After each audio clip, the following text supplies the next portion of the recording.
Good evening and welcome to the WDSU News Hot Seat. I'm Travers Mackle. Tonight, we're talking Louisiana Governor John Bel Edwards. He's been in office 1 year. This week marks his first anniversary, and we are going to dissect that first year in office. We have a panel of lawmakers: Republican State Representative from Jefferson Parish, Cameron Henry; Republican State Representative from New Orleans, Helena Moreno; Democrat State Representative Helena Moreno. I was going to have to stop you there. Right, I'm corrected. And Democratic State Senator J.P. Morrell, who represents Orleans and Jefferson Parish. Thank you all for being here. First off, let's just get right out the gate. It's an elementary question, but grade Governor John Bel Edwards, A, B, C, D, or F, his first year in office. Let's start with you, Representative Henry. I'd have to give him about a D+.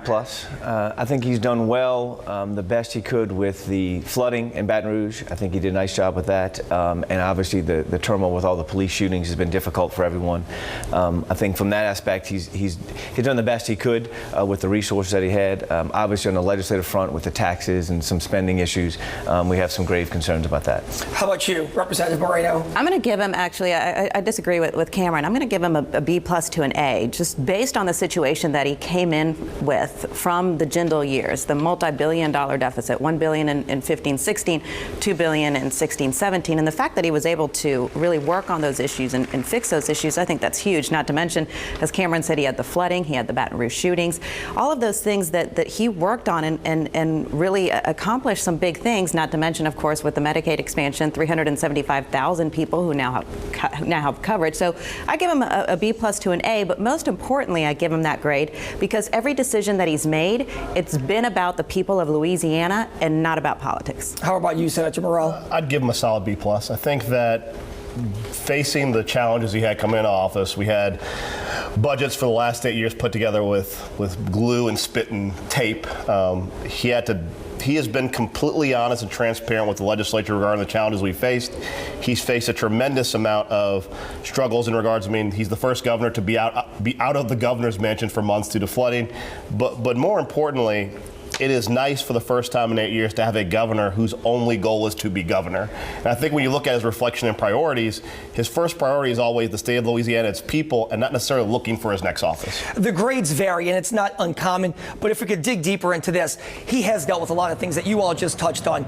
2 floods, an investigation at the Tangipahoa Hope Parish, his home parish right now that deals with his brother's office as sheriff. He has said he has done nothing wrong in office. The Alton Sterling shooting, the Baton Rouge police shooting, and the budget crisis. Is it safe to say that really no governor has had to deal with that much in their first year? Yes, he's had a tremendous amount on his plate and very quickly. And you have to remember, the governor, John Bel Edwards, was never even chairman of a committee before he was elected governor. So he had a significant learning curve when he got in there. Obviously, he was aware of the budget issues going in because, actually he and I fought together against the previous administration on some of those issues.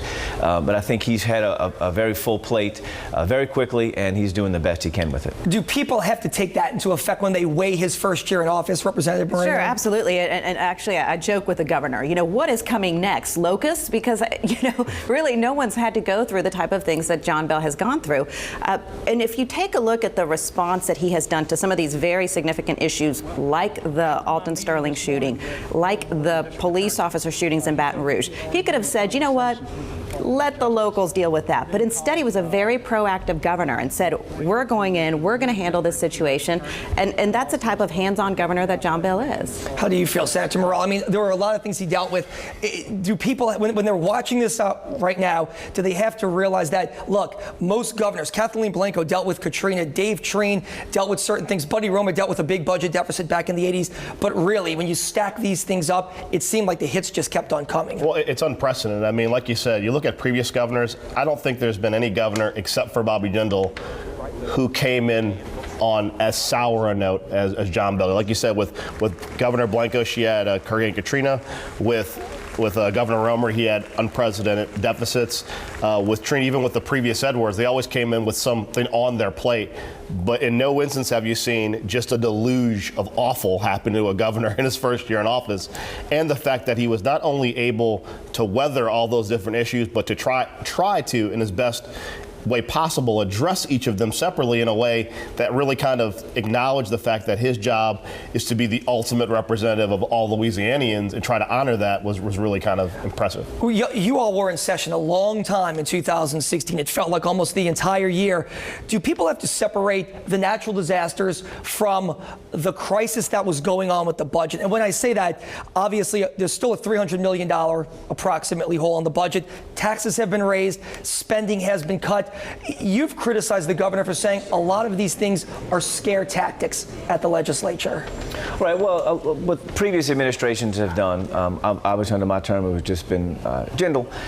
They would go in and scare members into voting for taxes and scare members into voting for things that they normally wouldn't vote for, in lieu of if you don't provide us enough revenue, we're gonna cut now waivers, or we're gonna do the most drastic and devastating thing they can get the most attention and try to push members to vote for things that maybe the budgets for those agencies are a little bloated and need to be trimmed down a little bit. And instead of kind of making the difficult cuts that need to be made, he seems to push towards kind of a gentle tactic of just trying to scare people into doing things that they probably normally wouldn't do, and after the fact usually regret.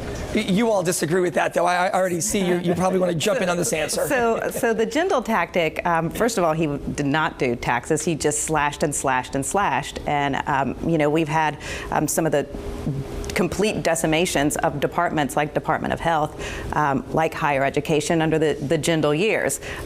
So that really didn't happen. The scare tactics, it's not just a tactic. We really are in a scary situation budgetary-wise in the state of Louisiana. You have to remember that in the state of Louisiana, the way that our budget is structured, we are very limited on where we can cut because of statutory dedications. Therefore, that is why all the cuts go to higher ed or to the Department of Health. We really have no more room to cut in those particular areas, in my opinion. So and some of these particular cuts could now be life and death situations for some people. So were the governor's hands tied when it came to the moves that he had to make dealing with the budget this year, given the fact that there were only certain departments you can cut from? Well, I think the issue that John Bell is dealing with is that historically, especially under the 8 years of Governor Jindal, he would manufacture budget crises to manipulate politics to get what he wanted done. And the challenge you have as a governor following that is that people don't forget the past 8 years. They don't forget the fact that Governor Jindal would make up deficits to artificially cut areas he wanted to cut. And when a new governor comes in, it's not like there's a reset button. Everyone who's been in the legislature for 8 years, for 12 years, it's a learned behavior. So the first response legislators have when a governor, after 8 years of Jindal, says, I have to make these cuts or raise these revenues, they're kind of incredulous and go, well, we've been hearing this for 8 years. What I will say, which is different than Jindal, is that Governor Edwards is completely transparent. When he goes, these are where we're lacking in areas, he produces the heads of those agencies, the documentation, and so on. And more recently, in November, when the legislature balked at a set of cuts that he proposed, he delayed the cuts for a month to take legislative input to change the cuts. No governor has ever done that, where they've said, listen, legislature, if you have a better idea on where you can cut, I will take your input and cut it a different way. And he did it. And no governor has ever solicited legislative input like that. He's through his first year. He's got 3 more left. Is it going to be an uphill battle in the legislature? Because it seems to be a divisive legislature. We saw that play out during the special sessions and sessions where it didn't seem like everybody was in lockstep with the governor by any means. And I know that a lot of people got in lockstep with Jindal, whether they liked it or not. It seemed like he ruled the roost, if you will. That wasn't the case with John Bell Edwards. From really the time he was sworn in, when his person that he wanted to be speaker didn't get elected as speaker, is it going to be an uphill battle, not just in the Senate, but in the House for Governor Edwards?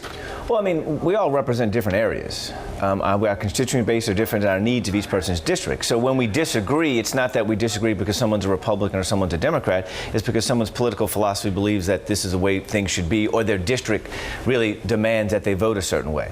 I think the governor will probably have some difficult times moving ahead, but I think any governor at this point would have a difficult time moving forward. Obviously, the House is much more independent than it's ever been in any administration. So obviously, with that drives a lot of members kind of wanting to go off on their own and do things a little differently. If you could talk about this, when Governor Edwards was in the House, he preached for independence for the Senate and House, because I guess guess he felt Jindal really had too much of a stranglehold on those bodies. Is it one of those things, be careful what you ask for, because now he does have an independent House and Senate who haven't backed a lot of his policies or agendas? Well, I think what John Bell is trying to say, and it goes along with what Senator Morrell just mentioned, is, look, here are my plans, here are my ideas, but the leadership, including Cameron, if they have other ideas that'll work just as well to create some budget reform and tax reform, he's all ears, he's ready to do it. But so far, those ideas really haven't been presented. But as far as additional challenges that the governor will have, you have to remember, with the potential of the Affordable Care Act being repealed, that could be a really big impact on the state of Louisiana. We have 375,000 people who are now on Medicaid expansion. We have, some of them who have received specific type of care, like getting breast cancer testing, and about 85 of them are now victims of having breast cancer. So what happens to them if there's a repeal of the Affordable Care Act? And that could be a very significant challenge for the governor in the state. Let me ask you this final question, because we are running out of time. It's a hyper-red state. He's a Democratic governor. A lot of people are already talking about this. They're trying to line up what's going to happen in 2019. Is he a one-term governor, or do you think he can successfully have a good 3 years and run successfully for a second term? I think you have to look at the state of Louisiana, in my mind, oftentimes bucks trends. I mean, the fact he ever got elected was them bucking his really bucked the trend, right? I think that he will be judged based upon how he performs in the next 4 years. I will tell you that if you look at it historically, the legislature is always less popular than the governor is. But the deficit between Governor Edwards' popularity and the current legislator's popularity is the largest it's ever been. People, generally speaking, his approval ratings are extremely high, and the legislatures are at a historic low. And I think part of that's reflected by the fact that when it comes to the budgetary crisis, the budget is the legislature's priority. Our job, not the governor's, is to create policy to fix the budget going forward. He will be graded upon how he works with us and handles things that are within the executive branch. We as legislators will be graded if the budget continues to implode. All right. I wish we had more time. We don't. We could talk about this for the rest of this hour, but we want to thank you for being here. State Senator J.P. Morrell, State Representative Helena Moreno, State Representative Cameron Henry. I know you guys will be busy when you go back in session. There may even be a special session this year. I guess we'll see. Governor John Bel Edwards has been in office for 1 year. We'll have continued coverage coming up this week. For now, this is The Hot Seat. I'm Travers Mackel. Gina, let's send it back to you at the news desk.